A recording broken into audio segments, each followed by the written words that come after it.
action is the building of its deeds.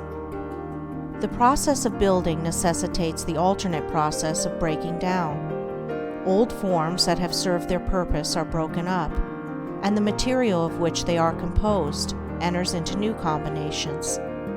There is reciprocal integration and disintegration. In all compounded bodies, old cells are ceaselessly being broken up, and new cells are formed to take their place.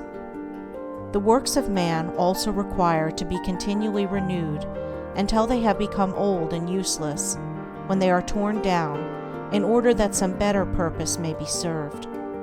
These two processes of breaking down and building up in nature are called death and life. In the artificial works of man, they are called destruction and restoration. This dual process, which obtains universally in things visible, also obtains universally in things invisible. As a body is built of cells and a house of bricks, so a man's mind is built of thoughts.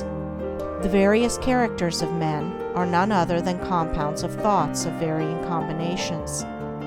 Herein we see the deep truth of the saying, "As a man thinketh in his heart, so is he." Individual characteristics are fixed processes of thought. That is, they are fixed in the sense that they have become such an integral part of the character that they can only be altered or removed by a protracted effort of the will and by much self-discipline. Character is built in the same way as a tree or a house is built, namely, by the ceaseless addition of new material, and that material is thought. By the aid of millions of bricks a city is built. By the aid of millions of thoughts, a mind, a character, is built.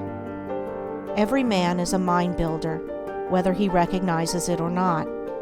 Every man must perforce think, and every thought is another brick laid down in the edifice of mind.